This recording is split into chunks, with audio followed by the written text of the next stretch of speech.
Welcome to the Tank Podcast. In this week's episode, Rachel Kushner reads from her new novel, Creation Lake. Part spy novel, part self-reflexive statement, the narrative follows Sadie, an FBI agent turned private spy who infiltrates a mysterious commune in rural France.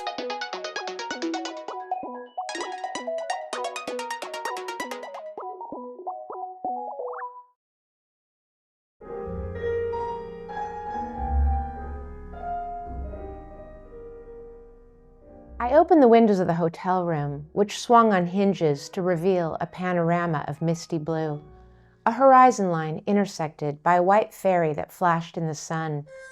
Its horn sounded, a basso profundo that filled the room. Something about that horn, the white ferry splicing the blue, the huge window, sea air stirring the curtains, gave me a sense of calm, a feeling that everything was going to work out. I'd invested more than a year in this job, and the critical time was now, the next 6 weeks. I lay down on the bed and opened the Marseille crime novel on which Lucien was basing his movie. "This book," I said, "is written in short, very short, sentences, pieces of thought, phrases, some just a word, a single word." Lucien was trying to assemble one of those little plug-in mosquito things. "Those don't work," I didn't say. Instead, I read out loud from the crime novel. She tightened her robe, the robe that covered her body, the body he wanted, under the robe. He pushed aside that thought, a thought that was new, but also old, timeless, to want, to resist. So many memories from before, her smell, her hair, her skin. He reached under the pillow. He touched what was there, the gun. She'd left it for him, and he knew it was time to kill. "That's why it's ideal for adaptation," Lucien said. "The language doesn't carry abstract meaning. It tells you where the action goes." Lucien showered and lay down, said he was taking a nap. I put on my bathing suit and a pair of shorts, intending to walk over to the nearby beach, the Plage de Catalan, take in the scene, and read some encrypted messages that had just arrived. Lucien intervened, put his hands around my thigh. I tried to pull away. He didn't let go. "I thought you were going to sleep." I was never in the mood to have sex with him, so mood wasn't the issue. I tried to limit sex with him to times when there was no escape from it. "I am," he replied, as he bent down to remove my sandals. Couples and their routines. We'd been together only a few months, and he knew nothing about me. He was in a couple with a woman who didn't exist. But still, we, they, that couple, she and he, they had their way of doing things. The removal of shoes was one of Lucien's. I sat down. I told myself that relenting would buy me several days left alone. He took down my shorts, and soon his warm breath was against my crotch. I knew what to expect. The tongue on my vulva was a prelude, a service that was mostly a request. It went on for only so long, and then there was the grand theatric of me wanting and begging for the real thing. I was supposed to ask him to fuck me. Everyone needs something, and that's what Lucien needed. And then there was the "oh yes" portion of this scripted sequence. After he put it in, my reaction meant to make him feel like he'd been holding out on me, delaying the declaration that it was Christmas, and oh God, it was Christmas, and he was piling into me.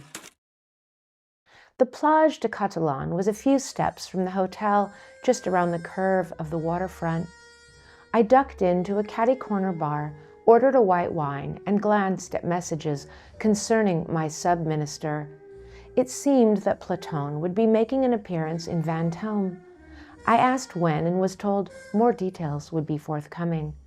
There would be a confrontation between him and the Moulinards, my contacts declared, suggesting without stating it was my job to make this happen. The wine was bad, but I ordered another, settled my bill, and crossed back toward the entrance to the beach. I could hear children laughing, people splashing in the water. "Get Lucky" wafted from portable radios, all tuned to the same station, forming one disco scroll. We're up all night to the sun, we're up all night to get some, and over it was the sound of someone shrieking. CRS vans, the French riot police, were parked along the road above the beach. As I approached the steps down to the sand, families were leaving, or more like fleeing in a mad rush. People were snatching up towels and effects and racing up the stairs from the beach, coughing and covering their eyes. I started to cough also. More police vans mimawed their way toward the corniche, lights flashing. The cars in front of them refused to budge. The police sirens wailed. Several people were being arrested. The Plage de Catalan is a proletarian beach, a family beach. As I learned the next day on our hotel TV, two brothers frolicking in the waves had engaged for family fun in trying to drown a cop. It wasn't clear how they got him in the water, but they were holding him under when more cops stormed the beach and gassed everyone, including babies. That scene later stayed in my mind. The waves, the waist-deep water, the families, those brothers, and the riot cops who tear-gassed everyone. Cops whose vans were stationed at that beach in order to harass and rough up beachgoers. That environment helped me to understand something. It gave me an idea, a plan. Paul Platon, my deputy minister, could be, for instance, the cop in the waves, and the people trying to drown him, the Moulinards. Pascal would be blamed. It was time to make something happen, time to finish this job.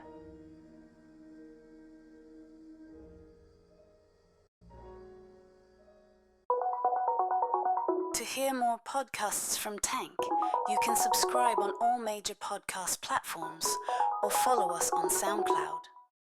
The theme music for this podcast is by Himera.